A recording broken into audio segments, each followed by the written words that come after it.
I think I'll wait for more minutes and then I will begin. Only few, just four of you now.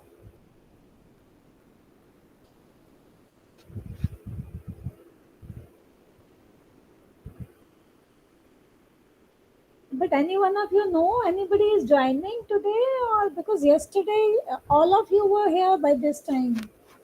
Like only 10, 12 of you are there, but at least whosoever is attending, all were present. So anybody knows anything, would like to say something to me? How do we go about it? So do we wait till in India it is 3:11, so till 3:15 I'll wait and then I'll begin. Is that okay?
So I think now I can begin because I'm not sure whether anybody is joining or not joining. You are also not answering to my messages.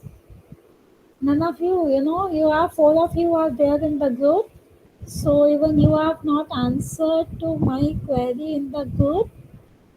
So probably maybe we have a very very small class today. There must be some reason why the others are not able to join. So anyway, I'm beginning now. So yesterday we had in our block third, you know, that is the programs for family welfare. We covered two units. Indian first unit is Indian family in transition. Second unit is family planning and parenting. And And today we are going to start with the third unit. And the third unit is family planning methods and spacing between live births. So this is our third unit today. Uh,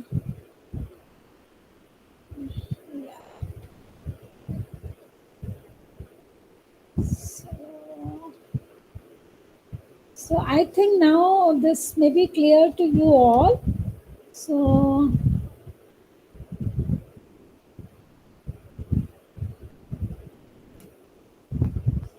So now I'm beginning, yeah, with the third unit, that is family planning methods and spacing between live births, yeah. So this is the third unit.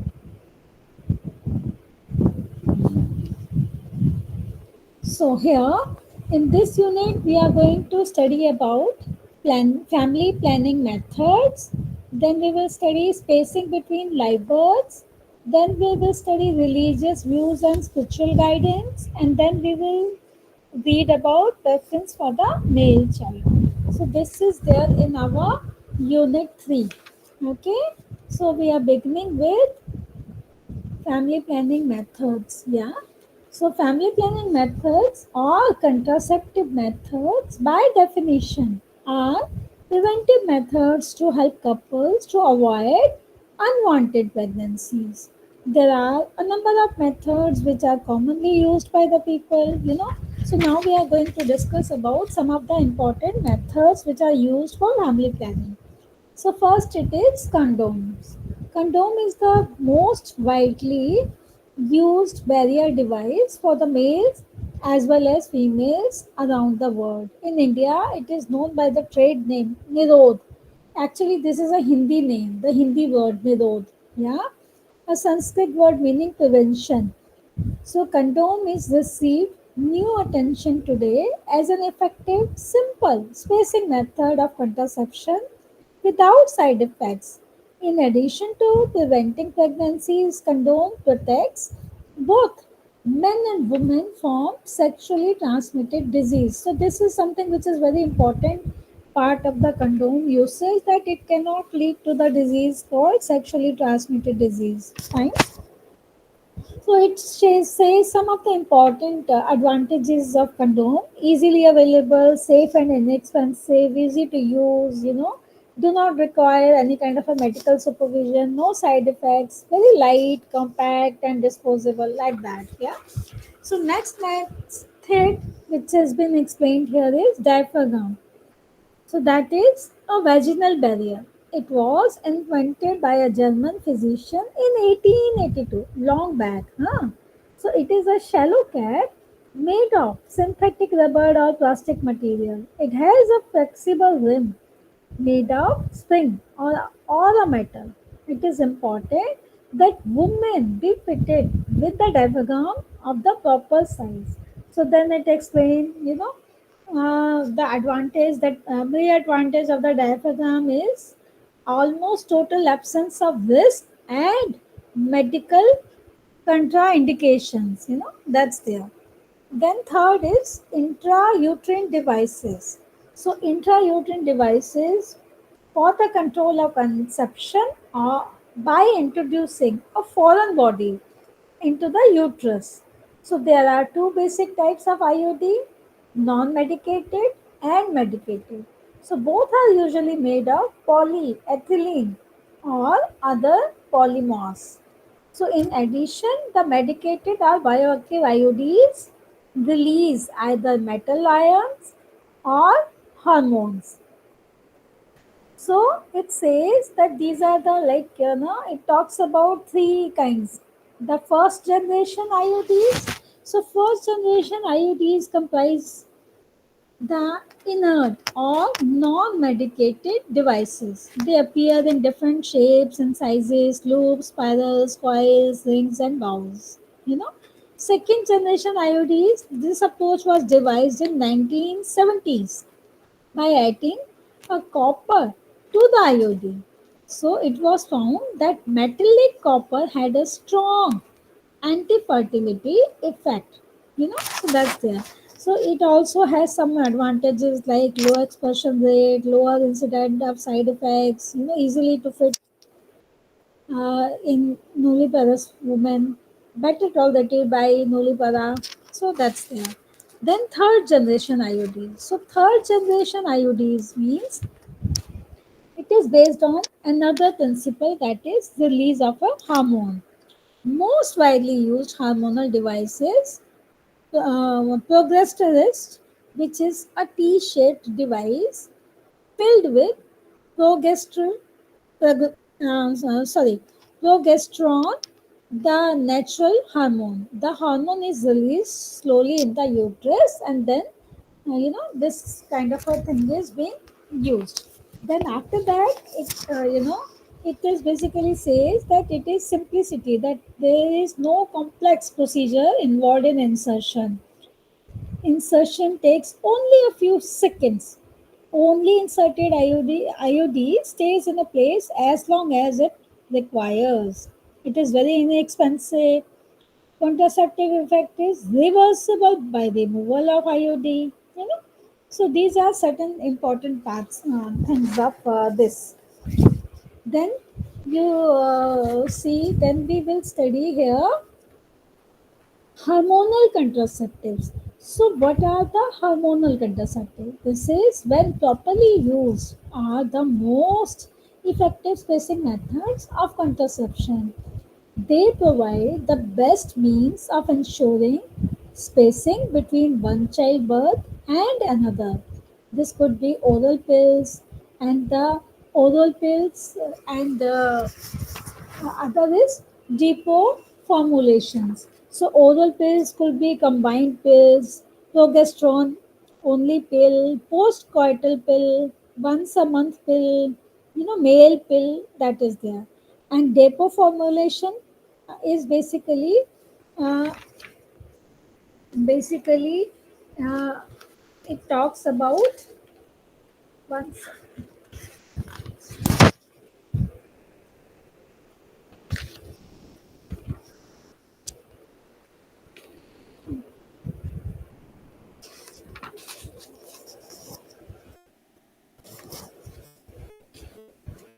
Yeah. Yeah, I'm not going to go about this effect. And this depot formulation basically are effective, long acting, estrogen free for spacing pregnancies, in which a single administration suffices for several months or years. The injectable contraceptives, subdermal implants and vaginal rings come in this category. So it explains about all this kind of a thing. I'm not going to talk about it in more detail. So then it says, what are the other methods of family planning? So other methods of family planning are, you know, abstinence. Abstinence. It is. The term is given abstinence, the only method of birth control which is completely effective is complete sexual abstinence. It is sound in theory, in practice, it amounts to repression of a natural force and is liable to manifest itself in other directions, such as temperamental changes and even nervous breakdown. The second is coitus interruptus. This is considered as the oldest method of voluntary fertility control. So why and what it is? It involves no cost or any appliances. In this method, the male, it basically depends on the male. The male withdraws before ejaculation and thereby tries to prevent deposition of semen into the vagina. So some couples are able to practice this method successfully, while others find it very difficult to manage, because this is something which is not very easy for any male member to control. Before ejaculation, that to remove the penis from the vagina.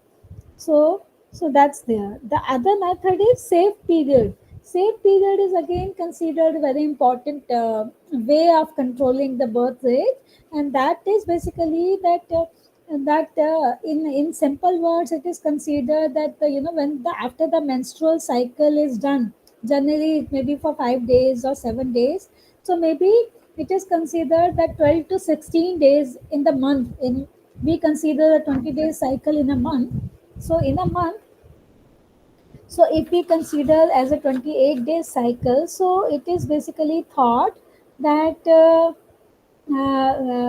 basically it is being thought that the 12 to 16 days in a month are the time when when it is more easy to conceive by a woman. So that period is considered to be more fertile period to have a birth. So they can have, or maybe generally they choose to have a less sex as that time.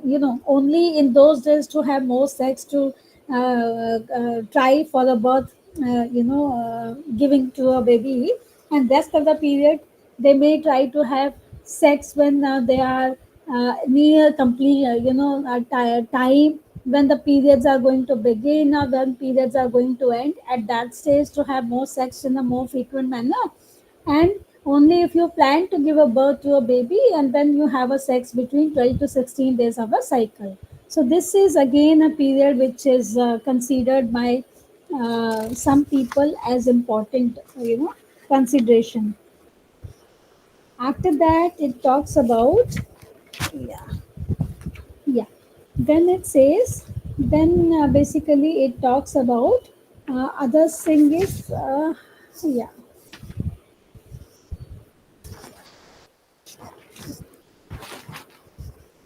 One minute, I'm just getting slightly confused with my pages.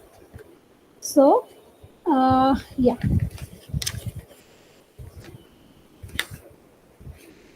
Then it says about 1 minute. Huh? Yeah. So safe period we have talked about. Then it says natural family planning methods. So what are the natural family planning methods? So it says basal body temperature. So basal body temperature method depends upon the identification of a specific physiological event. Rise of DBT at the time of ovulation as a result of an increase in the production of progesterone. You know, so the rise of temperature is very small, zero point 0.3 to zero point 0.5 degrees Celsius. This is how it has been explained. Second, the B is cervical mucus methods. So this is known as ovulation method. This method is based on the observation of changes in the characteristic of cervical mucus. At the time of ovulation, cervical mucus becomes watery, clean, becoming raw egg white, smooth, slippery, and profuse. So, after ovulation, under the influence of progesterone, the mucus thickens and lessens in quality, and it is recommended. Women use this as a tissue paper to wipe the inside of vagina to use this method. Third is symptothermic method. So symptothermic method is basically, it says, combines the temperature, cervical mucus and calendar techniques for identifying the fertile period. If the woman cannot clearly interpret one sign, she can double check her interpretation with another. Then next is breastfeeding. So breastfeeding is for field and laboratory investigations have confirmed the traditional belief that lactation prolongs postpartum amenorrhea and provides some degree of protection against pregnancy. No more than 5 to 10% of women conceive during lactational amenorrhea, and even this risk exists only during the month preceding the resumption of menstruation. So it is again considered as one of the important methods for birth control. Then it talks about birth control vaccines. So several immunological approaches for men and women are being investigated. The most advanced research involves the immunization with a vaccine prepared from beta subunit of human gonatopic, a hormone produced in early pregnancy. So this method can also be used. Then it says termination methods, that is sterilization.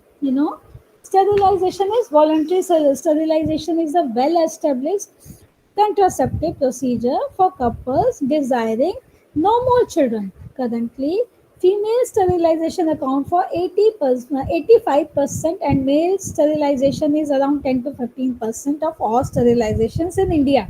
In India, men hardly go for sterilization. It is generally observed the female, most of the time in a married woman, it's like males are generally very considered to be very scared and somehow have their egos and many other reasons for that. So this data shows that in Indian setting, 80% of sterilization is being done by the women, whereas it is considered that men's sterilization is much more simpler and easier.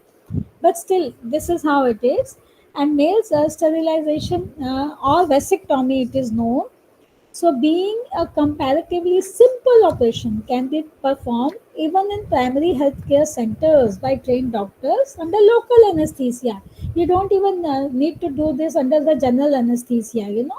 It may be a local anesthesia, you are given an injection, and you may be, you know, your that part of the body is, you know, is unconscious. Only that particular part where they need to do this surgery is, is considered. Uh, with this local anesthesia, it's simpler. So it is customary to remove a piece of vase at least 1 centimeter after clamping. You know, so this has been explained here, and then next it is the female sterilization. Female sterilization here, they have talked about two ways. One is laparoscopy and another is mini lab operation. I'm not going to talk about this in detail. This you can study if it is needed for you to understand this. So this can be, you know, understood in that way. Uh, yeah. So now we are going to study about spacing between live births. So spacing is the interval between two live births. So there are a number of social and cultural factors which have tended to increase the spacing between two births. Segregation of women after delivery, the taboo of sex relations when the child is young, and abstinence or certain religious days are some of them. You know, so prolonged lactation, which has been observed, may also be an important factor. Hindu joint family has also helped in minimizing the frequency of sexual relationship. You know, prevalence in India, we have this prevalence of parda prada, means the woman in a, you know, woman covers her face with with the, in Hindi we call it dupatta, with some basically with a cloth, you can say. They, you know, close their face and that is not visible to others. You know, that is a system which is in practice.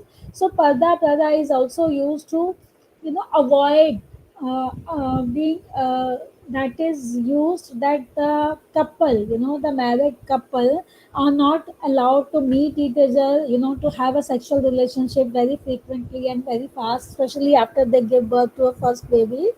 So in joint family systems, in the old family systems, the old values, Indian family values, what we have, so they feel that is the way to avoid having too many births, you know, without having much interval between the two children. So this is there. Then it talks about religious views and spiritual guidelines. You know, so religious views, the teachings and traditions of the important religions have been the conscious keepers of the world.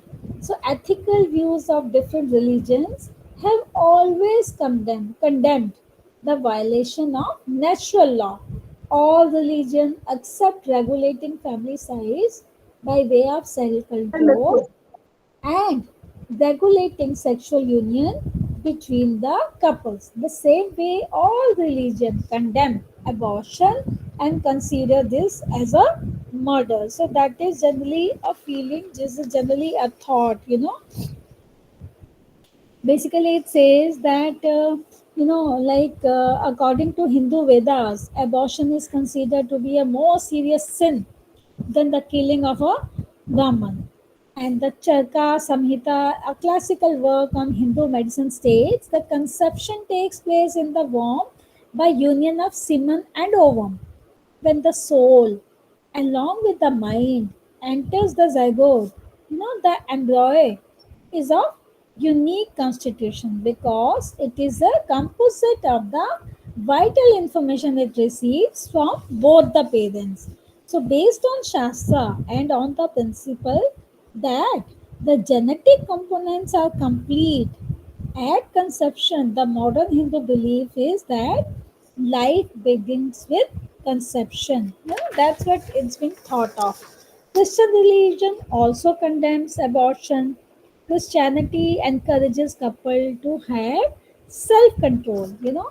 have self control, and promote natural family planning methods. Christianity considers abortion a grave sin and calls it as murder. You know, so at the time of conception, a new life has started, and abortion is the killing of that new life. Then it also says that Muslims are politically and culturally against the attitude of Western concept of sexuality and abortion. So rather than one family planning, Christians are very conservative about artificial family planning methods, but it is deadly against abortion. So that is there. Somehow we have this kind of a thought, process in our country, in India. The different religions have a different beliefs, and we will study this in our today only. When we will study in the next unit, we will talk in slightly more detail about this. So then now we are going to talk about preference for the male child. So in India, sons are important from a religious point of view. According to Hindu religion, a man attains salvation only when a son performs certain rites at his funeral. When he dies, and for his funeral, that ceremony is to be performed by the son. So, preference for the son is not only a religious point of view, sons are considered as providers of security in old age and during prolonged illness. So there are many other reasons as well. Once married, the girls are considered to belong to their husbands' families. So therefore, they cannot be relied on for support in old age. In fact, there are strong taboos on taking any kind of help from a married daughter. In India, we have this custom, like if anyway, I am now quite a aged, means, yeah, I'm in my 50s, but it is generally a practice. Even my parents, like in my family also, my parents also, they always thought, I, I am like a daughter, means I am a daughter to my parents. So though I don't even have a brother, there is no male, there is no son born to my parents. I don't have a brother, but still, my parents have a certain kind of reservations that they feel there are certain rituals to be performed only by the son. So, like when my father passed away, there are for his funeral. So my cousin has performed that ritual. You know so this kind of a system is in existence in Indian setting, and this is how they believe that they need to have son in the family. That's a belief what we in India, what most of the people believe, and that's how they move on in the life. Uh, yeah. So actually here, about the Indian culture, the preference for the sons has been also explained. Like we have talked about the funeral rites, then it says that son upon marriage affect dowries for the parents. That it is the son who brings the dowries. When he marries a girl, so the dowry is being given by the girl's parents. So that is a kind of additional income for the family. So this considered something great about that. That kind of a feeling it has. Then it talks about sons provide economic and emotional security in old age. Son provides income and help in the house and in the fields from an early age. Son brings prestige and local political power. So these are some kind of a beliefs, but the people in India have, why they want a son in the family. So that's there. So now with this, I have completed our third unit, that is mainly the family planning methods. And I have seen, once and twice the in paper there is a question of a family planning methods. So we have talked in brief about the different kind of a family planning methods. So you can, how much you have studied through this PPT.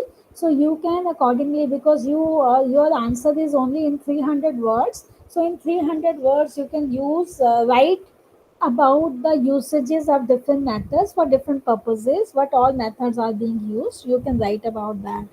So now I'm going to shift to our fourth unit. So the fourth unit is going to talk about medical termination of pregnancy and issues associated with it. So what all are there in this?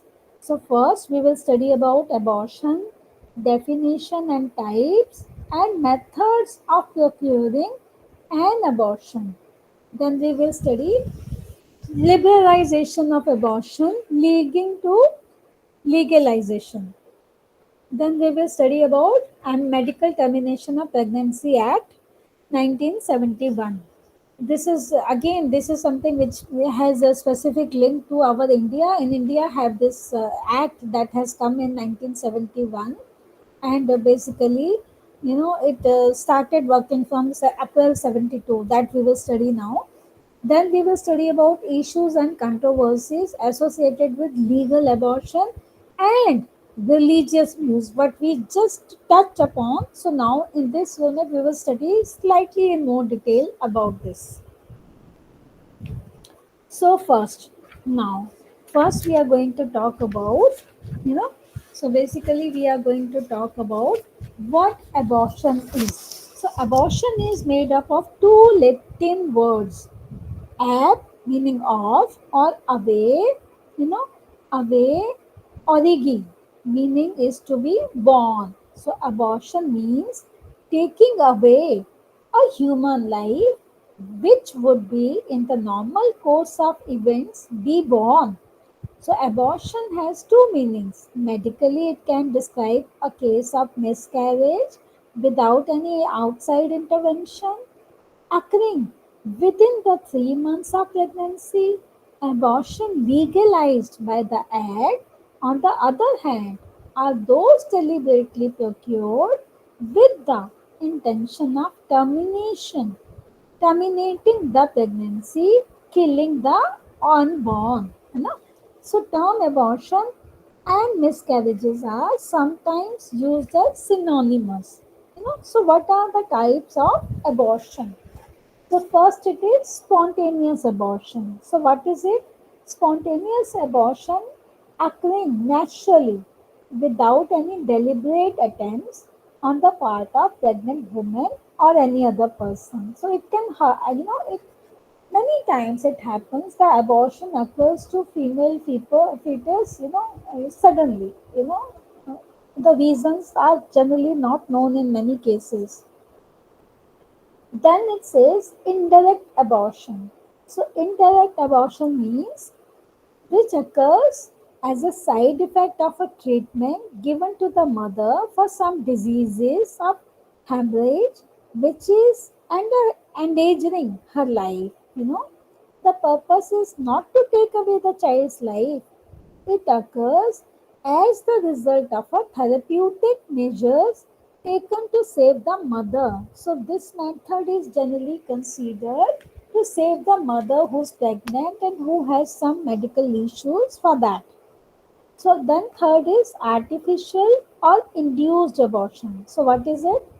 It is taking away of life for the main purpose of removing the fetus or a child. Induced abortion is the result of deliberate attempt on the part of the pregnant woman or other with the intention of termination of pregnancy. So, in other words, this means this abortion is considered when it is deliberately done. When the woman or her partner or any third person is going to get this abortion done deliberately. So, that has a deliberate intention for that. Then, next, we are going to talk about methods. Now we are going to talk about methods of procuring an abortion. So what are the methods? So here we will talk about three, mainly it is considered the first trimester, that is the first 3 months of pregnancy, and second trimester, that is considered between 4 to 6 months of pregnancy. So these are the two trimester period where generally abortions are considered, abortions are done.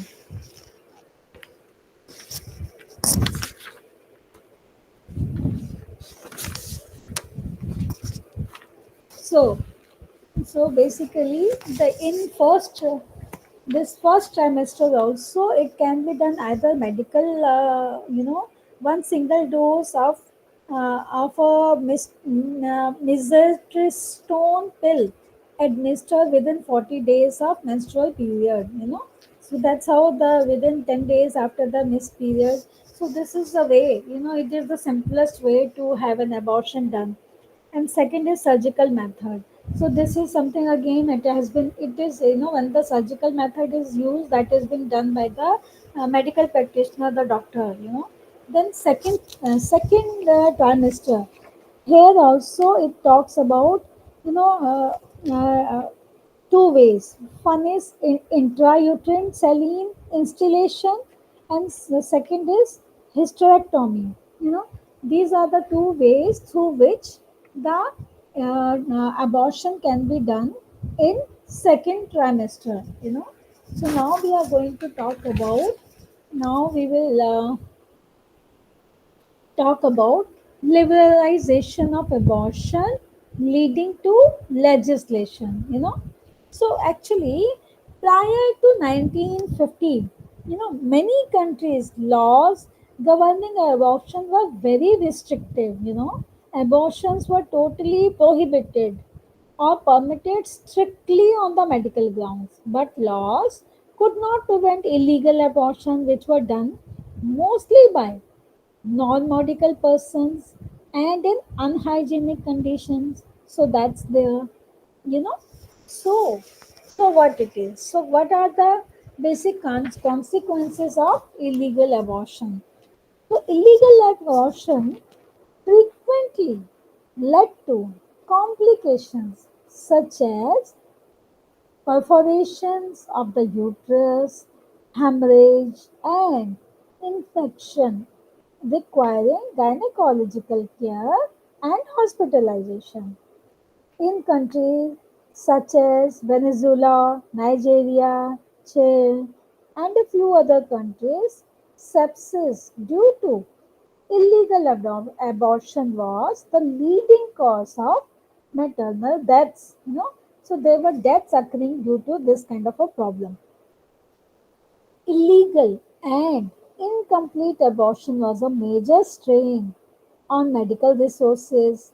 It is also reported that in countries which with that has a restrictive abortion laws, the poor were made to suffer more than the affluent, the better educated and the urban elite class. The poor were the main sufferer for this. They were not able to understand what and how and what all can be used and what is the right way to go about it.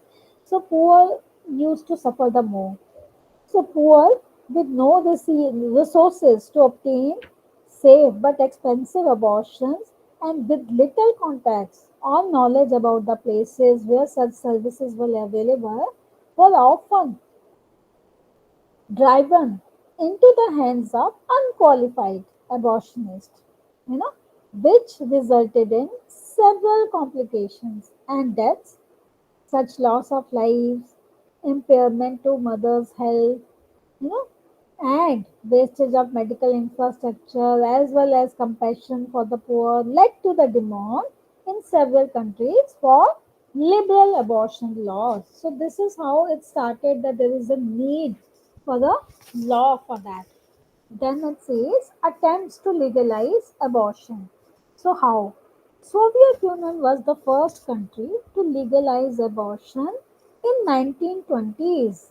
Lenin's government enabled women in first trimester pregnancy, that is less than 12 weeks, the 3 months period I said, or the 12 weeks period what we say, to obtain abortion on request.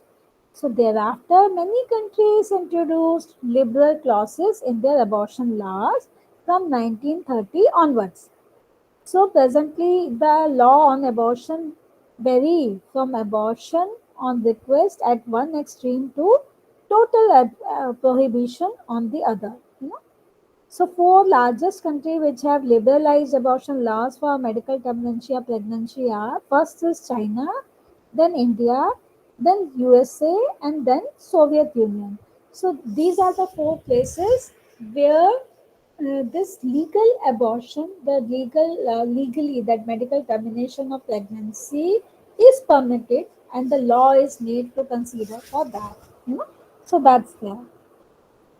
So now we are going to talk about about this act. Just a minute. Yeah.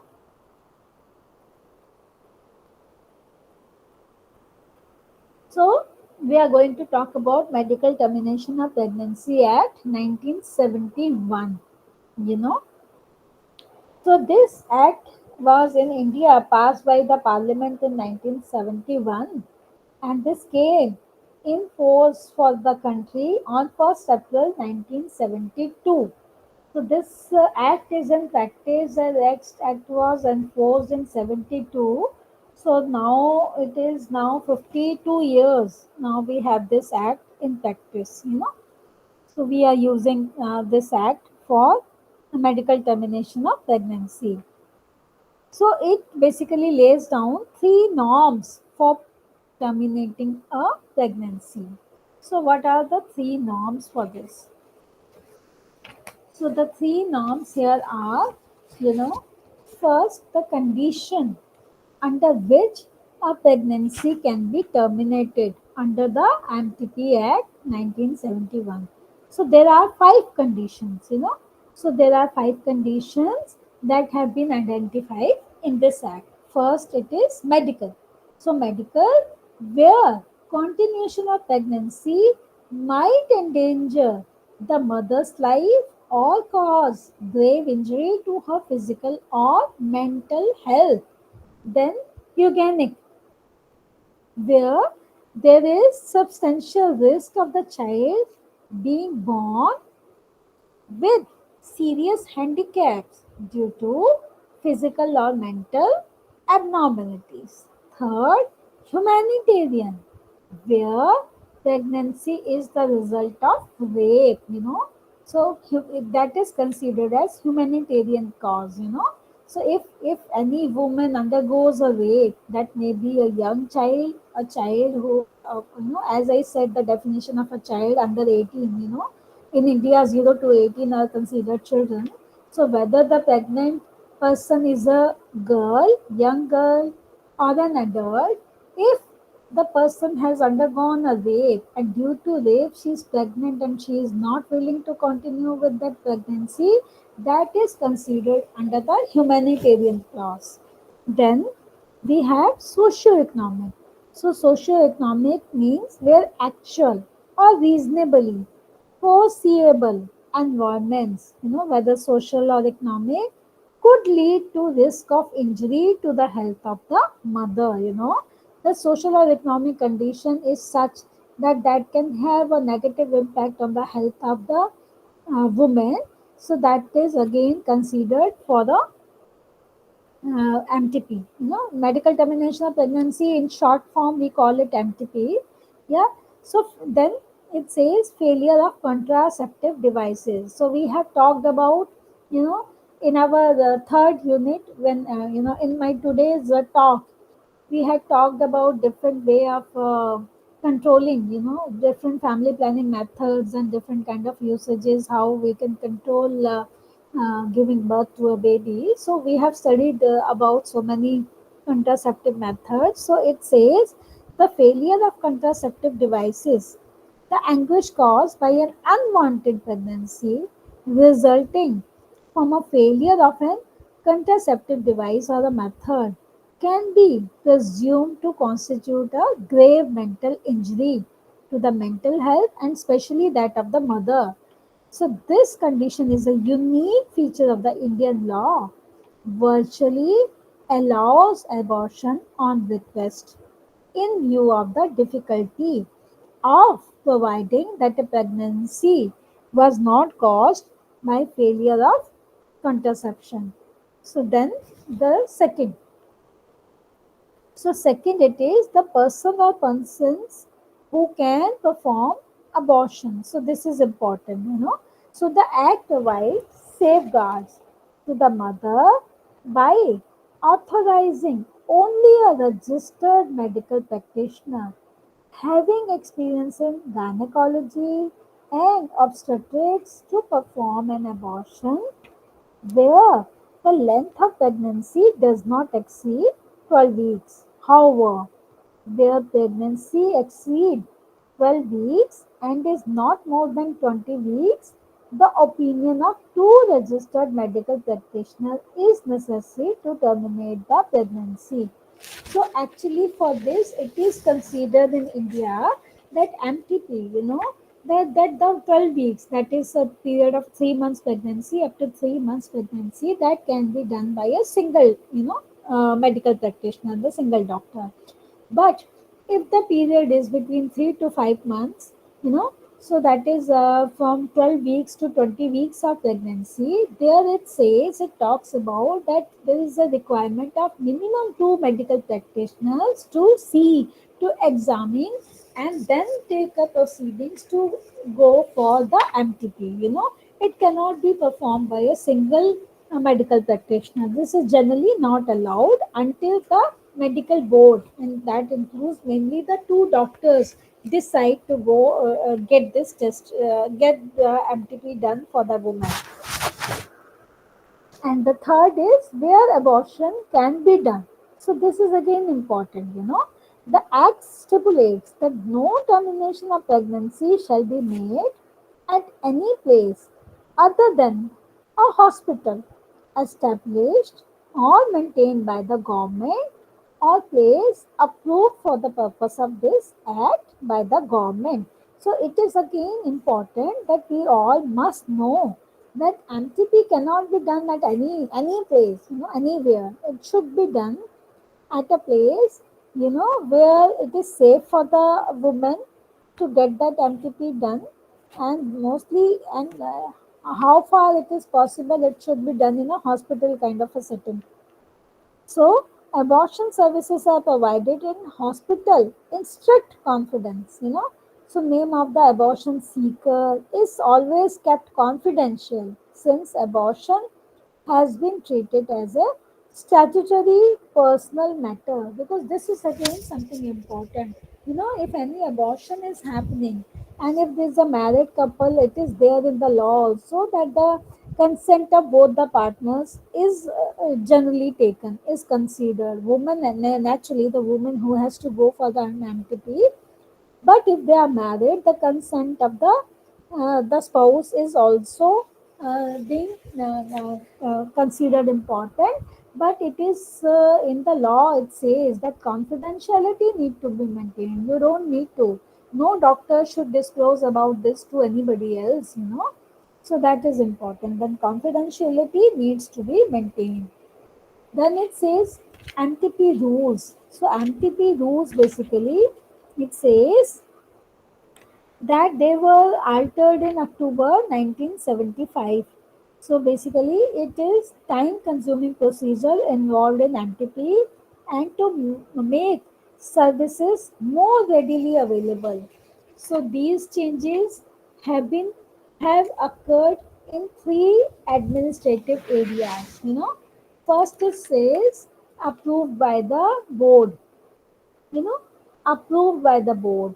So, under the new rule, the chief medical officer of the district is empowered to certify that a doctor has the necessary training in gynecology and obstetrics to do abortion. That's very important. The procedure of doctors applying to certification boards was removed. No, that is anyway. So qualification required to do abortion. The new rule also allow the registered medical practitioner to qualify through on-the-spot training. The doctors may also qualify to do MTPs under the new rules if he/she has one or more of the following qualification. Here they have given some important qualifications that for the medical practitioner to do this procedure of MTP. That says 6 months housemanship in obstetrics and gynecology, a post graduate qualification in OBG, 3 years of practice minimum, in OBG for those doctors registered. And before the 1971 MTP Act was passed, and 1 year of practice in OBG for those doctors registered uh, on or after the date of commencement of the Act. So then it says the place where abortion is performed.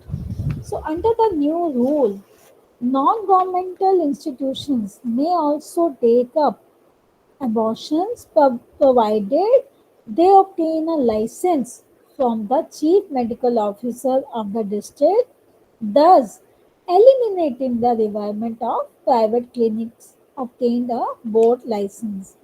So that's there about the law. So that's very important. You know, we have mainly talked about the thing. Then it says, about certain limitations of the act. So limitations of this act is the provision for abortion under the act, such as pregnancy caused by rape, failure of a contraceptive, etc., need not necessarily constitute grave injury to her mental health. Then it says extending the period of pregnancy from 12 weeks to 20 weeks of pregnancy in certain situations gives more scope for abortion takers. The value of human life is challenged. So no consideration is given to the right of the fetus. So these are the limitations, and for this maybe some are pro this, some are anti this. So there is always, for anything, when any new law is passed, so there are certain things which are for it, and there are certain things which are, against it. So always these kind of things are generally observed. That's there. So now we have considered issues. So basically we are going to talk about issues and controversies associated with legal abortion. So what are the issues? What are the issues and controversies? So abortion has been a hotly debated issue. Both pro and anti abortion groups have lobbied intensively on the local, state, national, international level. Everywhere. In your country, also, you must have seen some people are for abortion, some people may have been anti abortion. So that's there in every country. So, abortion raises some difficult questions to which there are no simple answers. So abortion issues may be divided into physical and medical. So a woman is made physically and psychological for motherhood. This is the basic fact of her life. If this process of becoming a mother is suddenly stopped, the shock will have its effect. This effect may be physical or mental, immediate or a long term. So that's something what we feel. If a pregnancy is to be terminated, it should be terminated as soon as possible. This is of special necessity from a biological and medical point of view. The commonest and gravest ill effect as a result of abortion is sterility and inability to carry subsequent pregnancy to the term. So that's there. Now next is emotional. See, emotional it is. There is emotional and physical unrest experienced during the first few weeks of pregnancy. Most women even experience feeling of rejection of the pregnancy at this time. It is at this time that the expectant mother may be subjected to maximum pressure to agree to an abortion. That's there. So each individual is different. For some, abortion provides great relief with little or no disturbance. For the other, experience is upsetting. The key factor seems to be whether the woman wants an abortion or whether she is hesitant. So being refused, an abortion and forced to bear an unwanted child can lead to psychiatric symptoms. That's very important. So common psychological reactions can be minimized if the decision is solely that of the woman. Therefore, abortion counseling can assist her in making the best decision she can live with and working her feelings ahead of time. So Actually, it is very important if there is a pregnant woman who wants to get her MTP done. If there is a facility to give her the counseling, so she, with counseling, she can be helped to take a right decision whether the MTP is best for her or there is any other way. If she gives a birth to the child, what are the other options available for her? So that actually can help the mother to take a right decision. Then it says social. So legislation abortion, you know, saves lives by reducing the number of illegal attempts. So that's there. Then after that, we say that even unplanned pregnancy, you know, unplanned pregnancy in normal families for want of spacing between children, especially among the carrier women, are also some of the common groups taking up abortion. That's there. If somebody is married and it happens accidentally and they are not willing to go away, they have not planned to have a baby, and the woman is working and she does not want to carry on with her pregnancy and she would decide to go for MTP. These kind of things are very common nowadays in India, in Indian setting, and that too mainly in urban areas and the people who are working in MNC sectors and all that. So majority abortion today are not for medical reason but for personal, social and economic reasons that have to do with women's lives, situations and not with her health.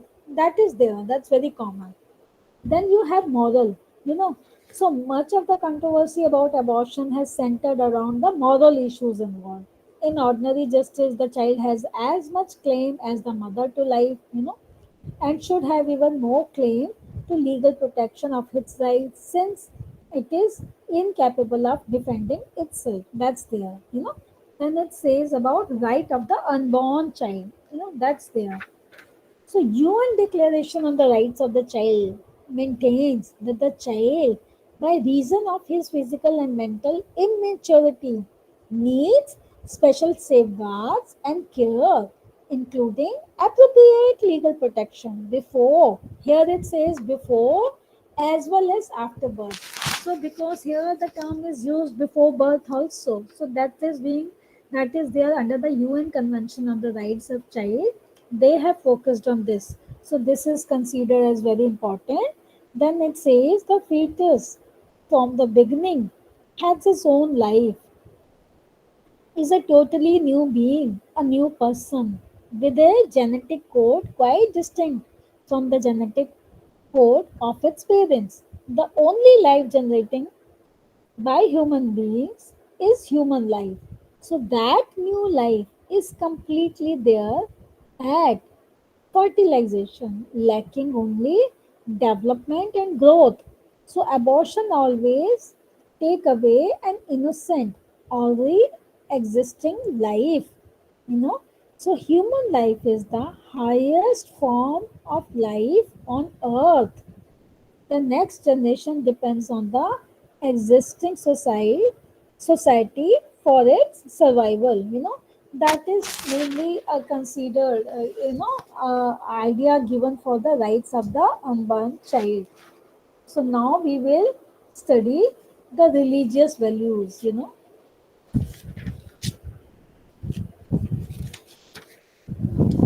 So we say study about the religious views. So entire gamut of laws related to life is of various types. You know, divine law, natural law, secular or civil law, religious law, and alike. Most important law related to life is the divine law or the law of God. God is the giver and the author of life. No human being on earth has the authority to destroy life. Abortion is equal to murder of the human being, a person created in the image and likeness of God, and therefore a great sin against God. So that is what it is being thought of. The ethical view of different religions have always condemned the violation of natural law. the law of the creator. So this is what it is believed. Now, the Hindu view. See, according to the Hindu religion, a woman who undergoes an abortion in this life becomes a barren, in her subsequent life. This has been thought in the Hindu law that if any woman undergoes abortion out of her will or wish, in future life or afterwards, she may not be able to conceive, she becomes barren.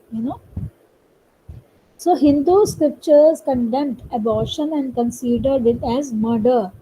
According to Hindu Vedas, abortion is considered to be a more serious sin than killing of a Brahman. Though Hindus' ethics condemn abortion generally, it accepts abortion on the grounds of rape, incest, and when the mother runs the risk of grave injury or death. Matlab, if it is considered, if the abortion is done due to these causes, due to these reasons, so then it is still considered okay, but not otherwise in any other condition. So the Islamic view. So Holy Quran warns men not to interfere with the work of God. It is one of the basic teaching of Islam that life is a gift of God, and as such, no man has right to commit any kind of act that is detrimental to and extinguishing life. you know it is actually always felt that amounts to extinguishing of life. If you oppose, it's considered that Muslims generally oppose abortion as they consider this as amount to extinguishing of life. Basically, this prohibiting of abortion when the fetus is animated and considered a living being. So abortion is allowed in general during the first 90 days of pregnancy, and it is prohibited. You know, it is prohibited immediately afterwards. This is what is the belief in Muslim, as per the Islamic law view. Then Christian proposition. So Christian church in the first centuries after Christ forbade abortion under all conditions from the moment of conception, and abortion at any time is considered a grave sin. So direct abortion of a fetus before viability is never lawful because this is to kill an innocent human being who has a right to live. So every human being, even a child in its mother's womb, has a right to life directly from God and not from parents or from any human society or authority. So this is the thought in Christian proposition. So views in basically views in favor of and against abortion. So here it says that there are different views. So legal termination of pregnancy is something considered good because it says that women should have the right to control their own bodies. No child should be brought into the world unwanted. Legal abortion should be conducted in authorized medical settings in which considerable care is taken to avoid harming the mother physically or psychologically. Women must have the option of a safe legal abortion if they desire. So this is something which are the people who are for abortion. So views against legal abortions are also there that says fetus is a living being and therefore its right to life must be respected. No one has the moral right to take that life. It says the persons other than the mother have right as far as the unborn child is concerned. Child itself has a right to live, and the father also is there for it.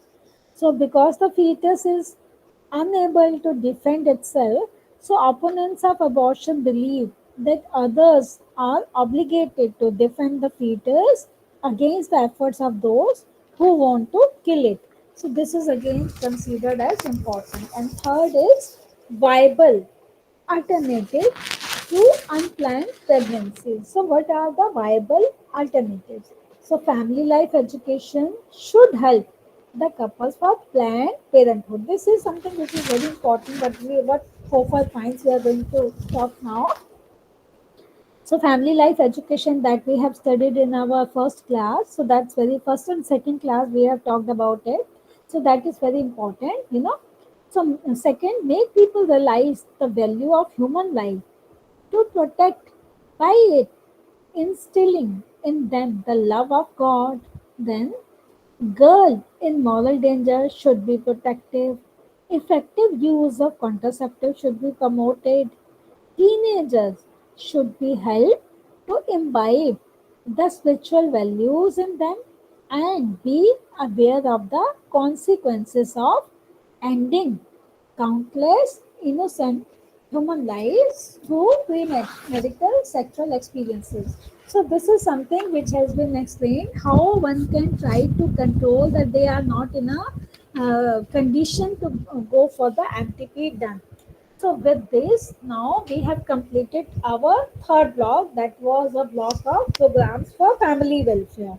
You know, so now we will, if any one of you has any questions at this time, anyone has any question, I would be happy to answer. If anyone has any question, please ask. If there are no question, then we will move to the fourth block, that is major problems in marital life. So today I am going to touch only the first unit. Just give me 2 minutes. I will remove this PPT and start with my next PPT. Yeah. So just give me 2 3 minutes for that.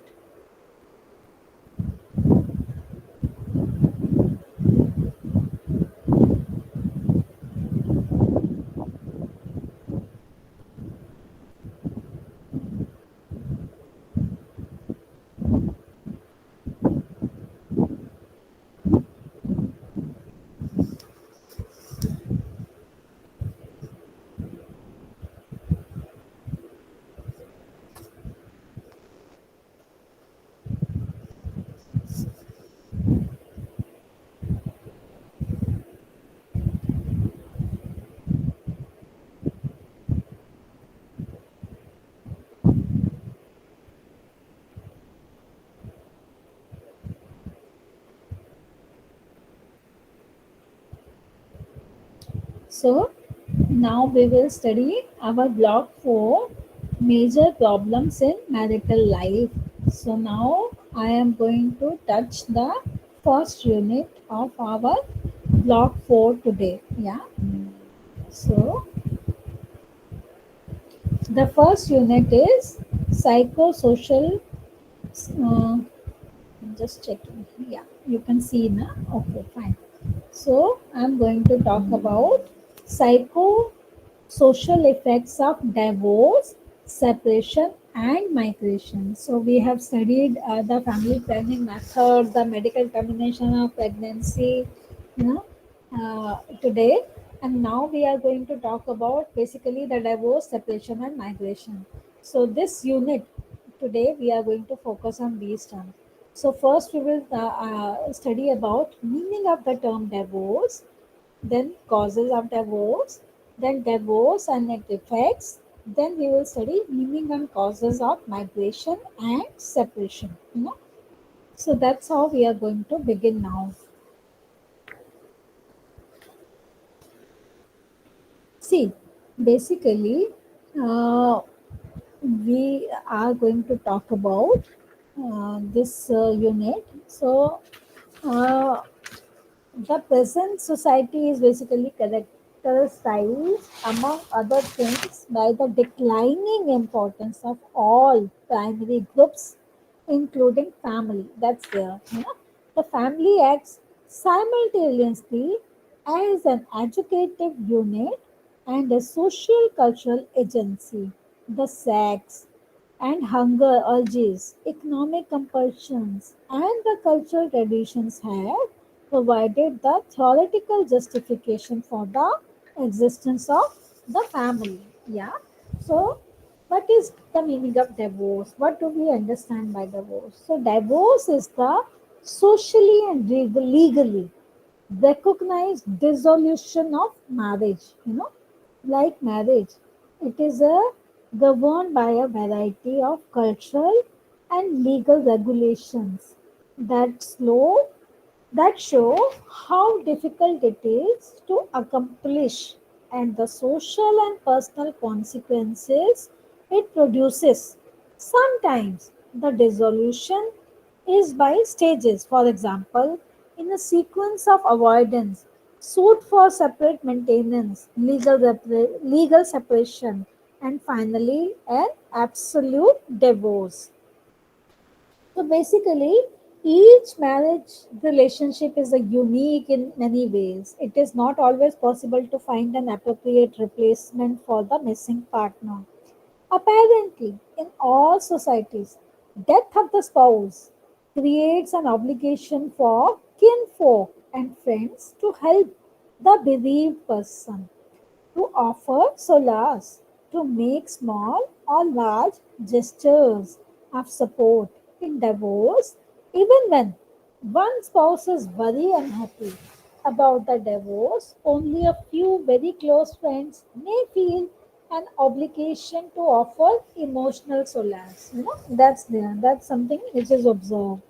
So divorce in various cultures and tribes. We are going to study in very brief about how the different religions believe in that. So, obtaining divorce varies from culture to culture. Among Muslims, divorce is only the husband's privilege and he can have it even without assigning a cause. Divorce can be obtained by merely repeating three times the formula of repudiation. Generally we all call it talaq in the presence of at least two witnesses. Husband has to pay meher, which is a settlement to the wife out of his property to compensate her in the event of divorce. That's there. Islamic law does give a wife the permission of unilateral action. You know. Then it talks about in case of Khasis. Khasis basically is a tribe in a Indian state Meghalaya. So divorce is permitted for reasons of adultery, barrenness, and incompatibility of temperament. So separation can take place only after mutual consent. So there is no possibility of marriage between two such people who have separated by divorce.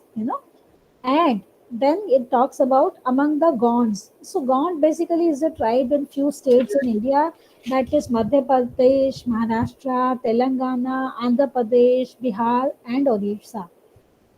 Here divorce can be obtained on ground of marital infidelity, carelessness in household work, barrenness, and quarrelsome disposition. The initiative may be taken either by a husband or a wife. This is a very simple way it has been explained here. Then it says there is another tribe, that is Khariyas. So Khariyas tribe are generally found in Jharkhand, Madhya Pradesh, Odisha, West Bengal, and Maharashtra. So here, this tribe allow divorce on ground of marital infidelity, sterility, laziness, refusal of the wife to live with her husband, and in a case of theft. So it is in a very simple way explained here. Then among the Hindus, divorce can be obtained with the help of law, and that law is Hindu Marriage Act 1955. So that act has a clear-cut provision for the divorce.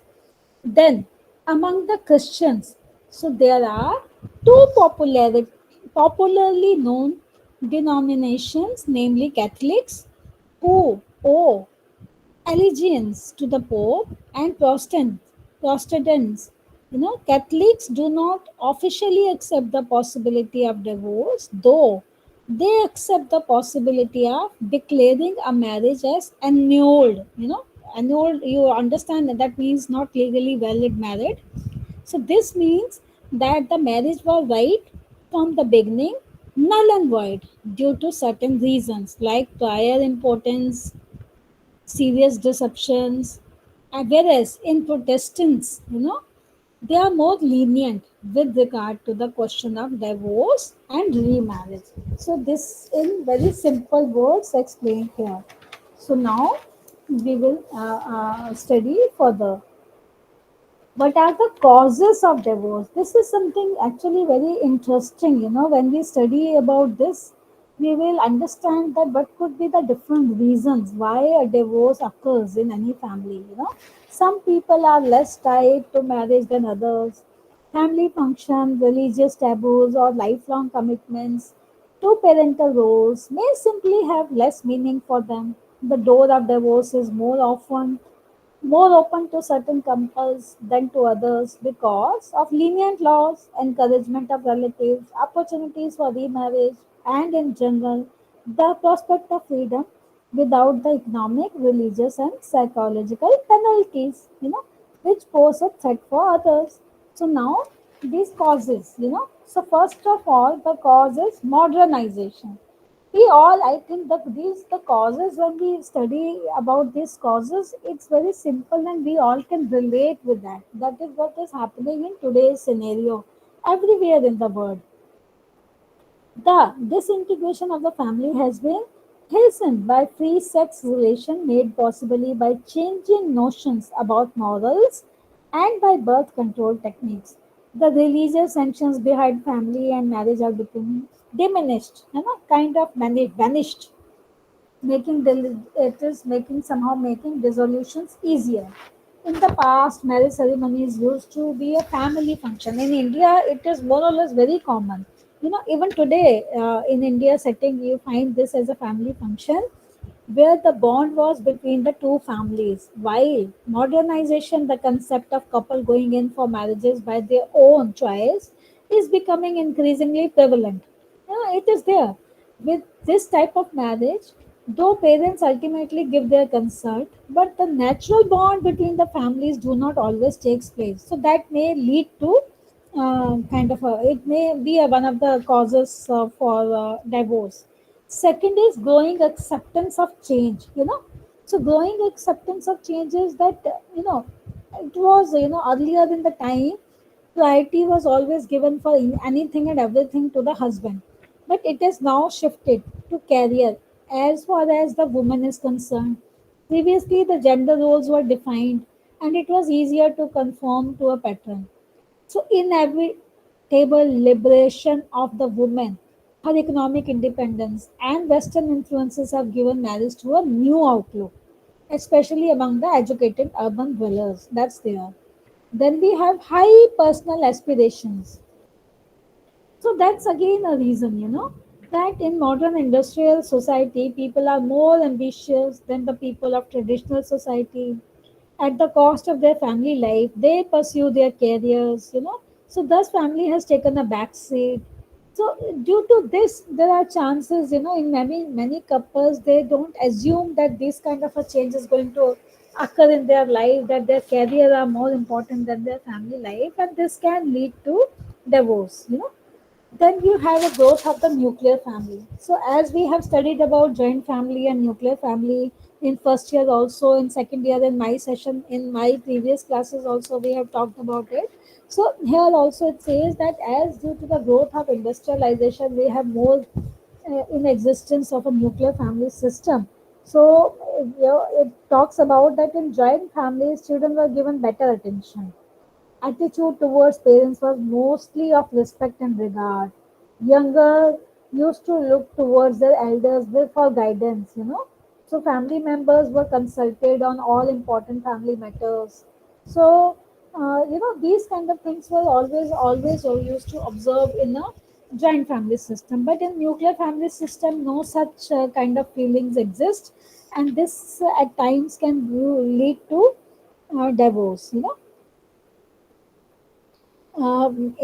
So then declining values. So values we all understand. We have studied about values, the moral values, So is on the decline rate, and due to that, there's a tendency of more divorces taking place. Then physical separation.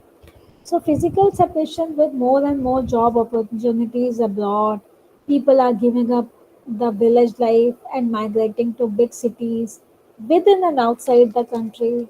It is a well known that housing facility is a big problem in the big cities, and the people cannot afford to take their families along with them.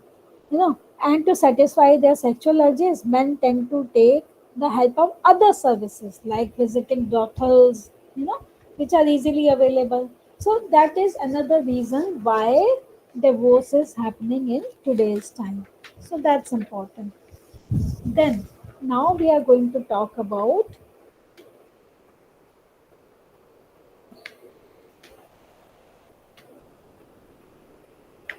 divorce and its effects. So, what are the effects of divorce? So any change from the present situation to another situation creates disruptions in life. you know so divorce is a devastating situation for both the partners who got united because of a shared goal or for proximity. When faced with the actual situation of divorce, takes some time to adjust to the new situation. So disruption process gives rise to many behavioral changes among the partners and those who are affected directly or indirectly by it. So what are these effects? The first of all, stress. Stress can be defined as a bodily reaction that can occur in response to either internal cognitive stimuli or external environmental stimuli. Stimulus that cause stress is known as stressor. The stress which is experienced consists of bodily responses, increased heart rate and blood pressure, dry mouth, rapid breathing, and so forth. So sometimes it is seen that these stressful life events may have a negative effect on health. That is there. So stressful events generally lead the body to undergo several minor or major physiological changes. That's there. So process of divorce somehow makes the partners think about their past in which they remember the happy times as well. So it creates mental stress among the partners, which is sometimes followed by the physical stress. That's there. Then low self-esteem and a feeling of failure. So divorce sometimes leaves a negative impact of reduced self-esteem on the partners. It can affect one's performance in day-to-day activities. Whatever the person is doing, it can lead to a negative impact of that. They may have a low self-esteem due to the failure of marriage. So rise in aggressiveness or anger. So many a times, the negative emotions may lead to mental imbalances of the people, which can result in raised anger or aggression in the temperament. Then you have depression. So divorce has been rated mainly the second main cause of stress for the partners and their children. The process tires a person mentally as well as physically, sometimes resulting in depression and sense of regret. Then rise in delinquency. This is something again very important. It has been found through various studies that the major percentage of the delinquents and rise in crime among the young people is a result from children coming from broken homes or a single parent family. It is something which is very common. As yesterday also, I was sharing with you my work experience of as a member of Juvenile Justice Board, where I had a responsibility to deal with these delinquent children. So I had observed, while I was on that chair, that it really makes a difference. If the child is coming from a loving, caring family, you will not find the children indulging in this kind of a like delinquent behavior. But if the child is coming from a family where the father is an alcoholic, mother, or they are not staying together, if the father died and mother is alone raising a child, due to different reasons. These all reasons can lead to delinquency. So, marriage is strongly institutionalized not just in India but everywhere in the world and is a preferred context for intimate relations. It is the cornerstone of family life. Marriage offers stability, providing an atmosphere of love, encouragement, acceptance, and trust. With the practice of divorce, all of these lose their meaning as well as leave a negative impact on the partners as well as the children. So, close relatives of the partners also get affected by this negative impact. So, that is there. Now, we will study effects of divorce. We have studied effects of divorce, the reasons, and here we will see the effect of divorce, who all are going to be affected by the effect of divorce. So first we will talk about the effect is on the children. So children are the direct sufferers by the dissolution of the marriage. So, children are distressed when their parents divorce. Children under the age of 5 may react with rage and grief. Older children grasp the situation comparatively better way, but sometimes tend to blame themselves. Adolescents who themselves are in a situation of identity crisis feel socially embarrassed by the breakup among the parents. That's there you know so the what are the specific effects of emotional deprivation have been reported here, like that. First, it is physical.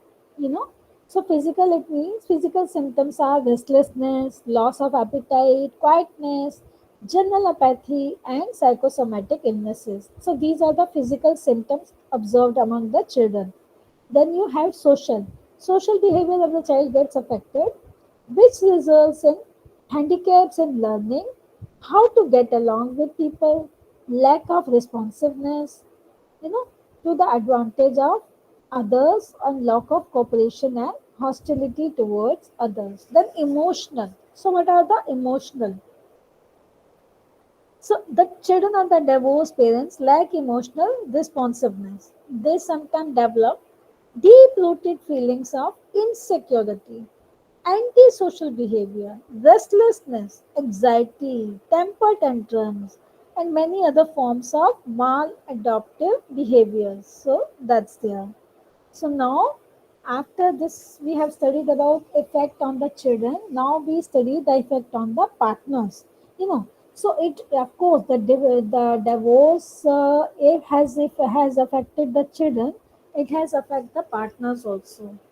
So divorce basically causes a devastating experience for both the partners. Two persons who have been hitherto sharing a common goal separate, which gives an emotional as well as social shock to both of them. So emotional shock in terms of the sudden and abrupt change in the habit of staying together, fulfilling the needs of each other, caring and the bond of love, which suddenly comes as a shock. In Indian society, divorce is not welcomed wholeheartedly by most people. Process of divorce for a middle class family becomes socially intolerable. Among the lower socioeconomic strata of Indian society, generally divorce is not very common. It is generally doesn't happen. Hardly see the lower income group families are going for divorce or a legal separation kind of a thing. And in middle class people, informal sanction of the society becomes very important.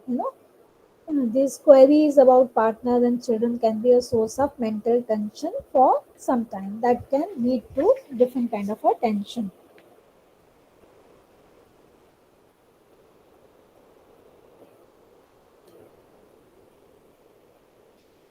See, now the third is effect on the family. So we have studied the effect on the children, effect on the partner, and now the third one is effect on the family.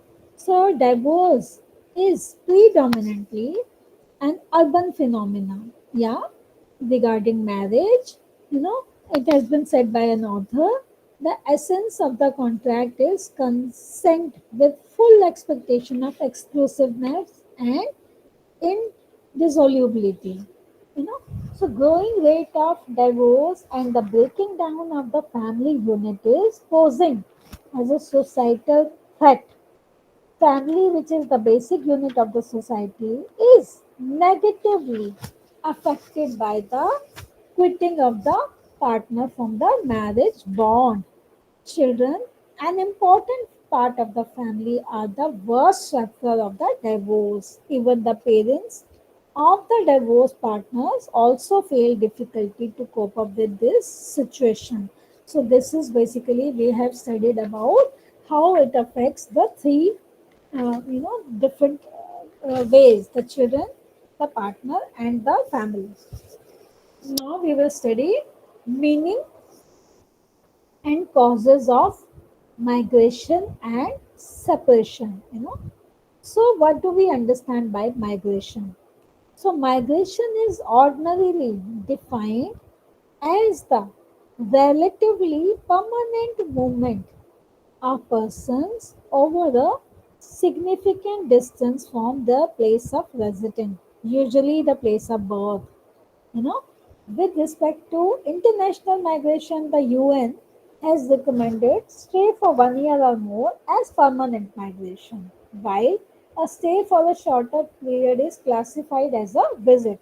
If anybody has gone to any other place and stayed there for less than a year, so that is considered as a visit, not as a migration, as per UN. So that's there. So in most of the supposed models of migration, it is presumed that movement is generated mainly by economic forces and job opportunities. In both national and international movements, adolescents and young adults dominate. Young not only adapt easily to a new environment but can more readily take advantage of new opportunities. So, due to migration, there has been a significant increase in the urban population, you know, over the years. So, urbanization has been a contributing factor to divorce. It is considered that due to divorce only the main this thing happens. So now we are going to talk about causes of separation. So what are the important causes of separation? So we have studied about this migration, and now we are studying about the causes of separation. So economic factors. So India has been a country of village where there are no other means of improving one's economic condition other than the traditional ways and means of livelihood. So one may opt for migration. It is there. Generally, people in nowadays trend is happening like people are migrating from villages to states or to urban areas to earn money. Then opportunities. More and more young people are migrating to urban places where they can utilize their potential and earn more. Then modernization. So most of the people residing in the villages are bound by the family tradition and customs. In order to adapt to changed outlooks and break away from custom and tradition, some people migrate for that reason. Then job transfers. So job transfers are also a major cause of migration or separation, especially for the employed people. So in most of the cases, it is felt, yeah, that when job transfers in government services and allied sectors like the banking sector take place, the employees have to leave behind the spouse and children and occasionally visit them. So family life gets disturbed and transfer also affect the children's education. So that is a major area of concern. In government, people who are working in the government sector, that it is very difficult that they have to leave their family behind and move alone. So now we will study what are the differences between separation and bereavement. We have to understand the separation is different than the bereavement. So, death of a spouse or bereavement is surrounded by rituals, ceremonies, and obligations, in part because death has always been viewed as an unwilling intrusion, unwanted tragedy. Unlike divorce, bereavement does not create hostility towards the former spouse. So basically, when we try to understand the meaning of bereavement here is mainly referred to if you know one of the spouse died and the other spouse is staying alone, after the sudden death of the spouse. So bereavement is a natural phenomena, whereas separation from one spouse is intentional and has specific implication. So separation can take place due to many factors. So we understood bereavement, and now when we talk about separation, so separation, there could be different factors that lead to separation. First is job transfer, which we have studied just now. You know that the people who are working in government sector or in private sector, if due to certain reasons they are going out of their hometown to another place and leaving their family behind, so this can have a negative impact. This can lead to, uh, tomorrow lead for a separation among the couple. So procedure before divorce, it is a legal procedure that a couple has to remain separated for a particular period of time before actually obtaining a divorce. So this is again something which is very important, because separation leads to divorce. If you are separated and staying, not staying together for a certain period of time, then that can lead for a divorce proceedings, to begin the divorce proceeding. Then mental incompatibility. So you know, with growing urbanization and changes taking place in society, lots of changes have occurred in lifestyle, expectations, aspirations, which lead to separation. This changing attitude in one's life has a negative effect on the lifetime of people, especially in countries being affected by globalization. Then again, job opportunities. So that is again very, nothing to explain in job opportunities. If the person is getting any job opportunity anywhere outside his hometown and he has to go out, so this can also have an impact on the family life and can lead to this kind of a thing. Now, uh, consequences of separation and bereavement.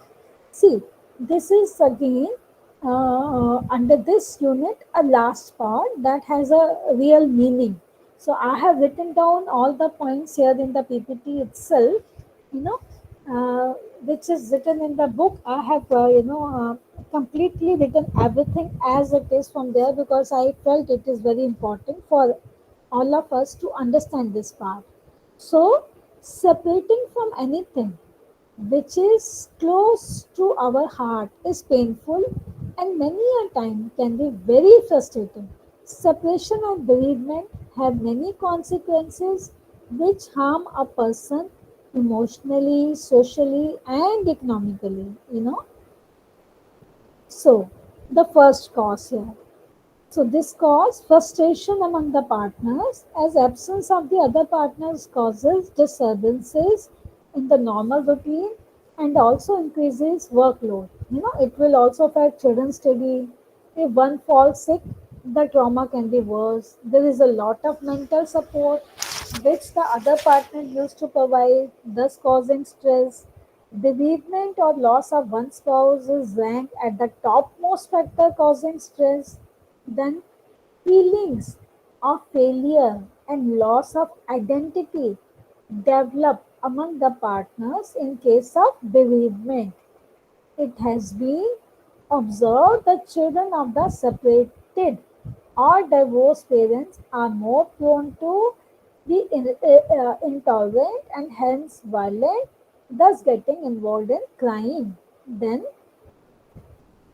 depression in one or both spouses as well as the other family members, social unacceptance to some extent, you know.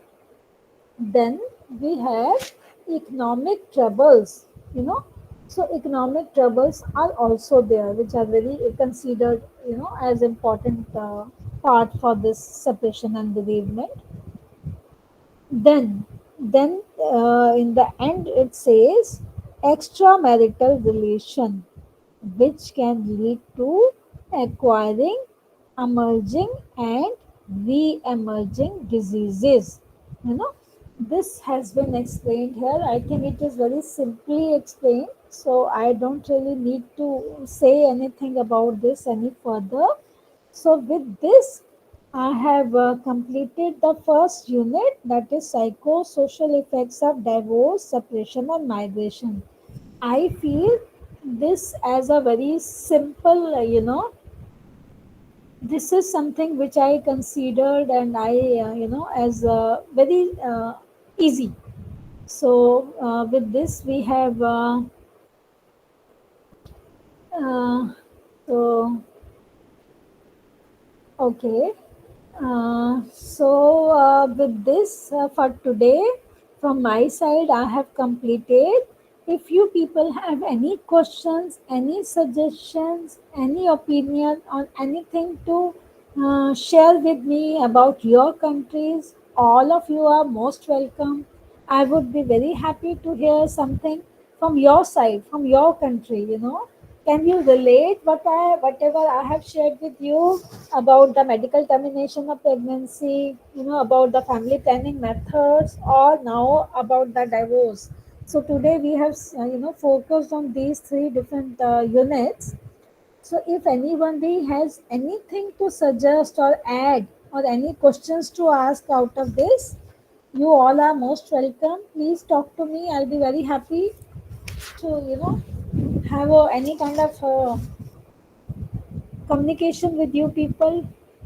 I like to have interaction, or if you all can open and show me your face and we can just see each other for 2 3 minutes, whichever way you feel comfortable, all of you. Nobody wants to show your face. Hello, ma'am. Yeah, hello. Yeah, Anas, good to see you. Uh, Yes, good to see you. I Yeah. I have a question.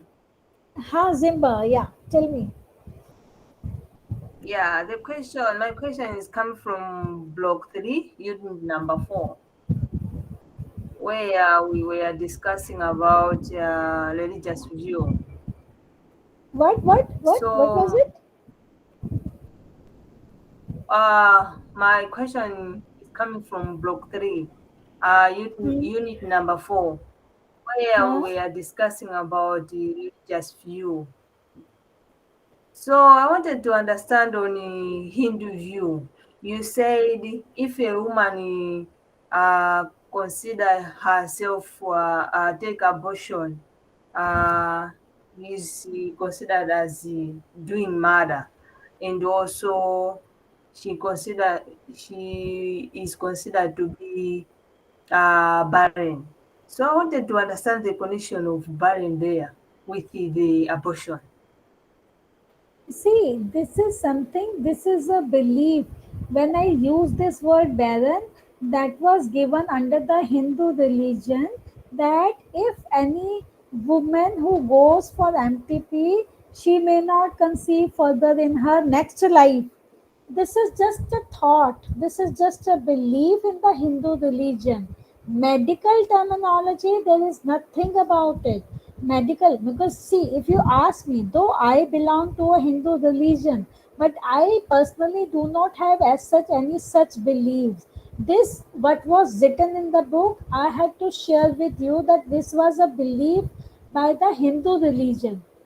So even the in all the religion, when we were, because we were discussing about and we were studying about the beliefs in different religions, and Hindu religion and Muslim religion and Christian religions, we have studied the different beliefs related to MTP, because it is always considered that the fetus also, in fetus the child has a life, so why to kill? It is written that. But if you ask me personally, if you take my personal view, and I believe, there is a we have studied about the Medical Termination of Pregnancy Act in India, and as I said, this kind of a act is there in China, in USA, and I think in one more country I somehow forgot. So it is there. This act is being in use. So as this act is in use and it is medically permitted, and somehow it is a belief, generally the child starts, the body parts of the child starts developing in 4 or 5 months with slight a little bit of hands, a little bit of legs, or little body parts are start to be made when the pregnancy is in 4th or 5th month onwards. So for that reason, the act in India, the Medical Termination of Pregnancy Act in India, permitted the abortion till the age of 5th month of pregnancy, that is 20 weeks of pregnancy. And to share about this in more detail, in India, the High Court of India, the Supreme Court of India is allowed even the later period of the pregnancies abortions are permitted, but that can only be done with the permission of High Court.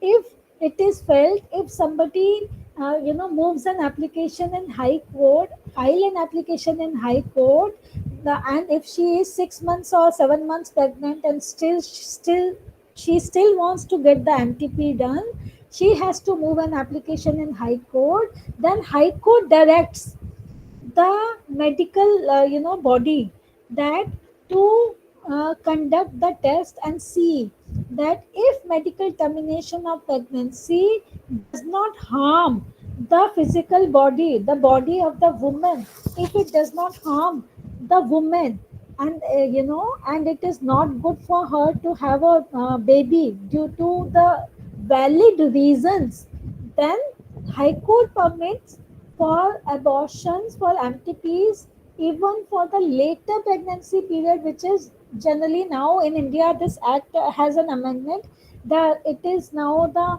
MTP is permitted till the 6 months, that is till the 24 weeks of pregnancy can be terminated by the medical board of two doctors. And if the pregnancy period is above 24 weeks, means above 6 months, then only the High Court, on certain grounds, on certain reasonings, can allow for the medical termination of pregnancy. So, what I said in medical terminology, it has no meaning. It has nothing, in the medical terminology. It is only a line written in the Hindu religion, So you don't have to bother about that. That will not impact at all on the, you know, on the woman, as far as I am concerned. Though I am a Hindu, but I don't believe in this kind of a system. But since it is written in the book, so I have to tell you about this. Is it okay, Zimba? Yeah, Is it's it clear? fine. Yes, Yeah. it's clear. Okay. Okay. Good. Good. Anybody else? Anything else? If there are no questions, if there is nothing, then we can close for today. So tomorrow is going to be our last class. So hope to see you all in time tomorrow. So I will see if after we finish with, because we have to cover 3 units tomorrow. So after that, if we can have some discussion, certain things to talk about among ourselves, so we will talk about it. So see you all tomorrow. So goodbye to you all for today. Yeah. So bye.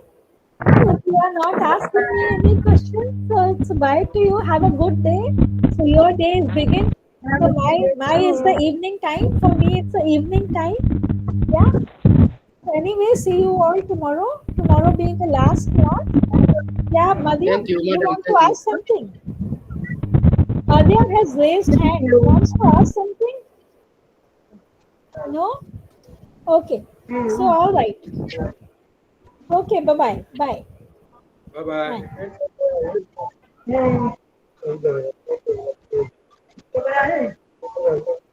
Bye. Bye, Mariam. Yeah. So bye to everybody and have a good day. Yeah. Bye. Bye bye. Thank you, madam. Bye. Just instead of getting meeting online.